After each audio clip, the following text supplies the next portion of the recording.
Cheap smartphones are getting better and good smartphones are getting much affordable. But still, we're left with so many choices and compromises when it comes to choosing an entry-level smartphone. So this is the TP-Link Neffos X1 Lite, a 500 ringgit smartphone that I've been tasked to review recently, and on first impressions, it may just look like any other smartphones, but how does it fare in my usage? I'm Warren with KLGadgetTV, and this is my review of the Neffos X1 Lite by TP-Link.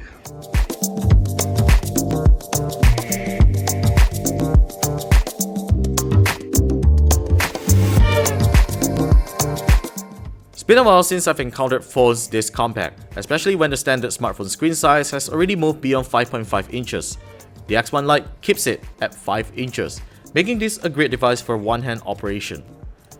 The X1 Lite has a solid build quality and it doesn't feel slippery at all on hand. It weighs 138 grams and measures 8.5mm thin.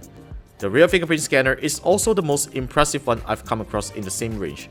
It is fast and reliable and there's no unnecessary camera bump. In most cases, entry-level smartphones tend to come with subpar performance internals. The X1 Lite isn't in that camp.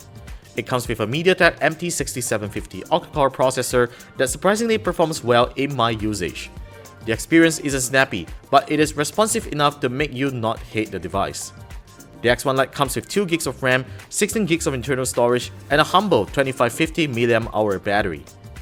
The phone's 5-inch IPS panel is pretty decent, despite having a 720p resolution. It has great color saturation and contrast, which you will hardly experience on other phones of the same class. It also offers great outdoor visibility with high brightness levels. TP-Link ships the Neffos X1 Lite with Android 7.0 and the company's own proprietary user interface. While in terms of features and usability, you're not going to find a major difference from other Chinese software.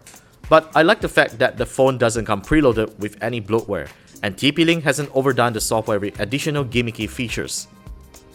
The phone will do gaming just fine, though you shouldn't be expecting great frame rates from its hardware. And interestingly, it doesn't overheat when under full load, which is rare for a smartphone with MediaTek processors. If you have been thinking to purchase this for GPS navigation, rest assured it didn't fail me in my usage. It was able to lock onto satellites really fast with accurate positioning. Hence, I recommend those working on ride-sharing services to check this out. The Neffos X1 Lite can be a decent road trip camera if you aren't going to rely on it to take low-light pictures. The main camera takes 30MP photos with face detection autofocus. Image quality is decent for an entry-level camera, color production is close enough to real life without oversaturating colors, details and noise levels are processed well when lighting conditions are ideal. The camera software is also an interesting one, especially on the Pro mode where it has a great ISO range and exposure controls. For those who take selfies, the front 5MP camera doesn't over-beautify facial features and it is good enough for social media. Although the Neffos X1 Lite didn't come with an impressive battery size or fast charging, I was able to achieve a full working day even with heavy texting and social media browsing. TP-Link has also provided a few power-saving options to extend your battery life should you ever need it. Lastly, I was impressed that the phone supports 5GHz Wi-Fi, which can also be used to create a hotspot for your devices. Though it doesn't reach Wi-Fi AC speeds, it will help in reducing signal congestion.